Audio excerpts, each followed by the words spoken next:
ಕೃಷ್ಣ ಅವರ ವ್ಯಕ್ತಿತ್ವದ ಬಗ್ಗೆ, ಅವರ ಆಡಳಿತದ ಬಗ್ಗೆ ಸಾಕಷ್ಟು ಜನ ಹಿರಿಯರೆಲ್ಲ ಗುಣಗಾನ ಮಾಡಿದ್ದಾರೆ. ಅವರ ವೈಯಕ್ತಿಕವಾಗಿ ಅವರ ಜೊತೆಗಿದ್ದು ಅವರ ಆ ಅನುಭವಗಳನ್ನು ಈ ಸದನದಲ್ಲಿ ರೆಕಾರ್ಡ್ ಮಾಡುವಂಥ ಕೆಲಸ ಇವತ್ತಾಗಿದೆ. ನಾನು ಅವರ ಹೆಂಡತಿ ಊರಿನವನು, ನನ್ನ ತೀರ್ಥಹಳ್ಳಿ ಅಳಿಯ ಅವರು, ತೀರ್ಥಹಳ್ಳಿ ತಾಲೂಕಿನ ಕುಡುಮಲ್ಗೆ ಚೆನ್ನಪ್ಪಗೌಡರ ಮಗಳು ಪ್ರೇಮಕ್ಕ. ಹಾಗಾಗಿ 99ರಲ್ಲಿ ನಾನು ಎರಡನೇ ಬಾರಿಗೆ ಈ ಸದನಕ್ಕೆ ಆಯ್ಕೆಯಾಗಿ ಬಂದಾಗ ಅವರು ಮುಖ್ಯಮಂತ್ರಿ. ನನಗೆ ಅತ್ಯಂತ ಸಂತೋಷ ಆಯಿತು. ನಾನು ವಿರೋಧ ಪಕ್ಷದಲ್ಲಿದ್ದರೂ ಕೂಡ ನಾನು ಈ ನೆವದಲ್ಲಿ ಅವ್ರ ಹತ್ರ ಹೋಗಿ ಒಂದಷ್ಟು ಕೆಲಸ ಮಾಡಿಸ್ಕೊಳ್ಬೋದು ಅಂತ ಆ ಸಲಿಗೆಯಿಂದ ಅವ್ರ ಮನೆಗೆ ಹೋಗ್ತಾ ಇದ್ದೆ. ಪ್ರೇಮಕ್ಕ ಒಳಗಡೆ ಕರೀತಾ ಇದ್ರು, ಒಟ್ಟಿಗೆ ತಿಂಡಿ ಕೊಡಿಸ್ತಾ ಇದ್ರು. ನಿಧಾನವಾಗಿ ಒಂದು ಅಭಿವೃದ್ಧಿ ಲೆಟರ್ಗಳನ್ನು ಇಡ್ತಿದ್ದೆ ನಾನು. ಪ್ರೇಮಕ್ಕ ಅದನ್ನ ಕೈಗೆ ತೊಗೊಂಡು ಸಂಜೆ ಅದನ್ನ ಆರ್ಡರ್ ಮಾಡಿಸಿ ಇಡ್ತಾ ಇದ್ರು. ಮತ್ತು ನಾನು ಸಂಜೆ ಹೋಗಿ ಅದನ್ನ ತರ್ತಾ ಇದ್ದೆ. ತುಂಬ ಸರಿ ಹೀಗಾಗಿತ್ತು.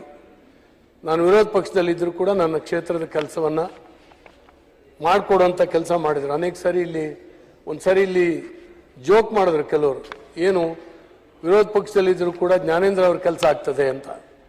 ಅವ್ರು ಎದ್ದು ಹೇಳಿದ್ರು, ಕೃಷ್ಣ ಅವರು, ಆ ತೀರ್ಥಹಳ್ಳಿ ಕೆಲಸ ಮಾಡಿಕೊಡೋದ್ರ ಹಿಂದಕ್ಕೆ ನನಗೊಂದು ಸಂತೋಷ ಸಿಗುವಂಥ ಅವಕಾಶ ಆಗ್ತದೆ, ಹಾಗಾಗಿ ನನಗೆ ಮಾಡಿಕೊಡ್ತೀನಿ ಅಂತೇಳಿ ಹೀಗೇನೋ ಒಂದು ಮಾತು ಹೇಳಿದ್ರು.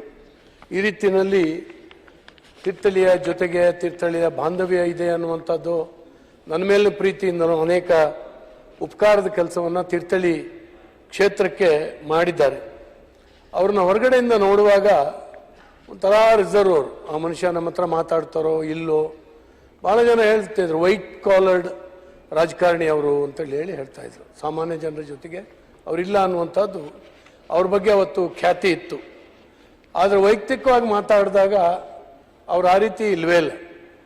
ಎಷ್ಟು ಭಾವನೆಗಳು ಇತ್ತು ಅಂದರೆ, ನನಗೆ ಸುಮಾರು 8 ಗಂಟೆ ಅಷ್ಟೊತ್ತಿಗೆ, ನಾನು ಹಳ್ಳಿನಲ್ಲಿ ನನ್ನ ಮನೆಯಲ್ಲಿ ಇದ್ದಾಗ ಫೋನ್ ಬರ್ತದೆ, ಒಬ್ಬ ಬಗರ್ಕುಂ ಸಾಗುವಳಿ ಮಾಡಿದಂಥ ಒಬ್ಬ ಬಡವ ಪೊಲೀಸ್ನವ್ರು ತಗೊಂಡೋಗಿ ಅವನು ಒಳಗೆ ಹಾಕಿದ್ದಾರೆ ಅಂತ ಕೂರಿಸ್ಬಿಟ್ಟಿದ್ದಾರೆ.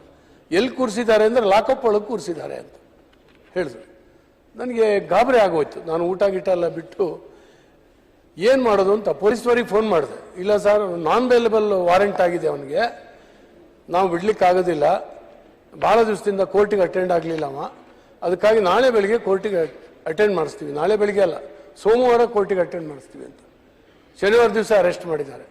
ಏನೇನು ಹೇಳಿದ್ರು ಕೂಡ ಬಿಡಲಿಲ್ಲ ಪೊಲೀಸ್ನವರು.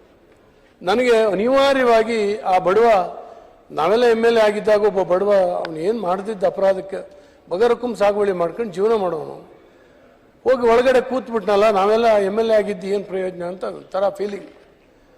ನಾನು ಏನಾರು ಆಗಲಿ ಅಂತೇಳಿ ಹೇಳಿ ಮುಖ್ಯಮಂತ್ರಿಗಳಿಗೆ ಫೋನ್ ಮಾಡಿಬಿಟ್ಟೆ. ರಾತ್ರಿ ಕೇಳಿದೆ ನಾನು, ಏನು ಮಾಡ್ತಾ ಇದ್ದಾರೆ ಕೃಷ್ಣ ಅವರು ಅಂತ.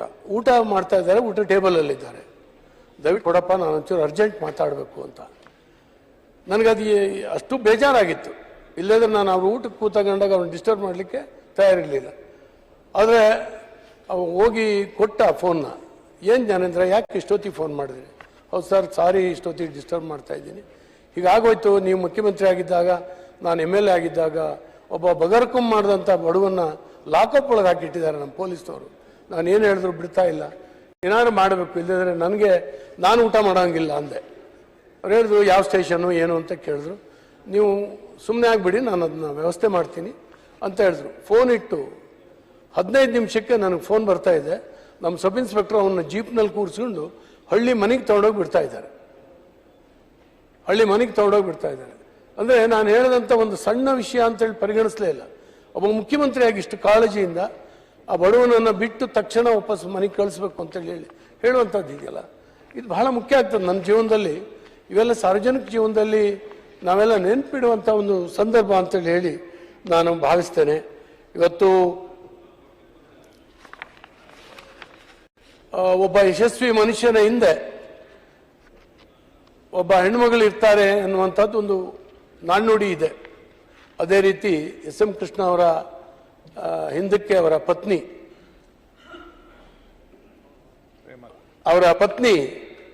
ಪ್ರೇಮಾ ಕೃಷ್ಣ ಅವರು ಬಹಳ ಮುಖ್ಯ ಪಾತ್ರವನ್ನು ವಹಿಸಿದ್ರು.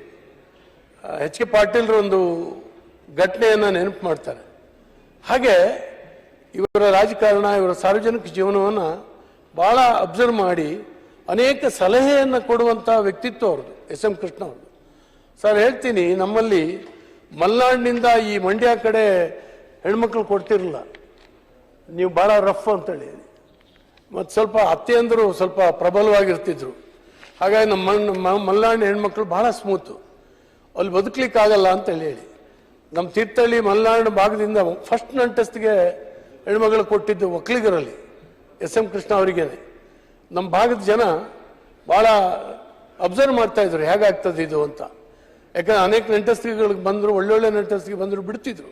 ಯಾಕಂದರೆ ಹೆಣ್ಮಕ್ಳು ಅವ್ರ ಜೊತೆಗೆ ಅಲ್ಲಿ ಬದುಕೋಕ್ಕಾಗಲ್ಲ ಅಂತ ಒಂದು ಹೊರಟು ಜನರು ಅಂತ. ಹಾಗಾಗಿ ಅದು ಕೂಡ ಮಲೆನಾಡಿನ ಒಂದು ನಂಟಸ್ತಿಗೆ ಮುಂದುವರಿಲಿಕ್ಕೆ ಕಾರಣ ಆಯಿತು ಅಂತೇಳಿ ನಾನು ಭಾವಿಸ್ತೇನೆ. ಒಟ್ಟಾರೆ ಎಸ್ ಎಂ ಕೃಷ್ಣ ಅವರಿಗೆ ಭಾಳ ಜನ ಹೇಳ್ತಾರೆ ಸಜ್ಜನ ರಾಜಕಾರಣಿ ಅಂತ, ಎಲ್ರಿಗೂ ಹೇಳ್ತಾರೆ, ಅದೊಂದು ನಾಣ್ಣುಡಿಯಾಗಿಬಿಟ್ಟಿದೆ. ಆದರೆ ನಿಜವಾಗ್ಲೂ ಕೂಡ ಒಬ್ಬ ರಾಜಕಾರಣಿಯನ್ನು ಸಜ್ಜನ ಅಂತೇಳಿ ಯಾರನ್ನಾರು ತೋರಿಸ್ಬೇಕು ಅಂದರೆ ಎಸ್ ಎಂ ಕೃಷ್ಣ ಅವ್ರ ಕಡೆನೇ ಬೆರಳು ಮಾಡಬೇಕು ನಾವು. ಜೀವಂತ ಉದಾಹರಣೆ ಅವರೇನೆ ಅಂತೇಳಿ ಅಷ್ಟೊಂದು ಎತ್ತರದ ನಡವಳಿಕೆ, ಒಂದು ಸುಸಂಸ್ಕೃತವಾದಂಥ ವ್ಯಕ್ತಿತ್ವ ಅದು. ಹಾಗಾಗಿ ಅವರು ಇವತ್ತು ನಮ್ಮನ್ನು ಅಗಲಿದ್ದಾರೆ. ಭಾಳ ನೋವನ್ನು ಅನುಭವಿಸಿದ್ರು. ಅವ್ರ ಬದುಕಿನ ಎಂಡ್ ಇದೆಯಲ್ಲ, ಭಾಳ ನೋವನ್ನು ಅನುಭವಿಸಿದರು. ಸ್ವತಃ ಅವರ ಅಳಿಯ ಸಿದ್ಧಾರ್ಥ ಅವರು ತೀರ್ಕೊಂಡಂಥ ಒಂದು ದಾರುಣವಾದಂಥ ಸನ್ನಿವೇಶವನ್ನು ನಾವು ನೋಡಿದ್ದೀವಿ. ಆಗ ನಾನು ಬೆಳಿಗ್ಗೆ 6 ಗಂಟೆಗೆ ಅವ್ರ ಮನೆಗೆ ಹೋದೆ. ಅಷ್ಟೊತ್ತಿಗಾಗಲೇ ಡಿ ಕೆ ಶಿವಕುಮಾರ್ ಅವ್ರ ಮನೆಯಲ್ಲಿದ್ದರು. ನಾನು ಮತ್ತು ಯಡಿಯೂರಪ್ಪನವರಿಬ್ಬರು ಹೋಗಿ ಅವ್ರನ್ನ ಸಂತೈಸುವಂಥ ಕೆಲಸ ಮಾಡಿದ್ರು. ಒಂಥರ ಎಲ್ಲವನ್ನೂ ಕಳ್ಕೊಂಡ ರೀತಿಯಲ್ಲಿ ಆಕಾಶ ನೋಡುವಂಥ ಒಂದು ಸ್ಥಿತಿ ಅವ್ರು ಕೂತಿದ್ರು. ಸಮಾಧಾನ ಹೇಳಿ, ಧೈರ್ಯ ಹೇಳಿ ಬಂದ್ವಿ. ನಾನು ಯಾವಾಗಲೂ ಅವ್ರ ಮನೆಗೆ ಹೋಗಿ ಬರ್ತಾ ಇದ್ದೆ. ಇತ್ತೀಚೆಗೆ ಸುಮಾರು 2 ತಿಂಗಳಿಂದ ಈ ಕಡೆ ಹೇಳಿದ್ರು ಅವರಿಗೆ ಇನ್ಫೆಕ್ಷನ್ ಆಗ್ತದೆ ಅನ್ನುವಂಥ ಕಾರಣಕ್ಕಾಗಿ ಯಾರನ್ನೂ ಭೇಟಿಗೆ ಇದು ಮಾಡ್ತಿರ್ಲಿಲ್ಲ. ಹಾಗಾಗಿ ನಾನು ಹೋಗ್ತಿರ್ಲಿಲ್ಲ. ಇವತ್ತು ಬೆಳಿಗ್ಗೆ ಕೇಳಿ ಅತ್ಯಂತ ನೋವಾಯಿತು. ನಿಜವಾಗ್ಲೂ ಕೂಡ ಸಾರ್ವಜನಿಕ ಬದುಕಿನಲ್ಲಿ ಒಂದು ಮೌಲ್ಯವನ್ನು ಉಳಿಸೋಗಿದ್ದಾರೆ. ಈ ಎತ್ತರದ ನಡವಳಿಕೆಯನ್ನು ನಮ್ಮ ನಡುವೆ ಉಳಿಸೋಗಿದ್ದಾರೆ.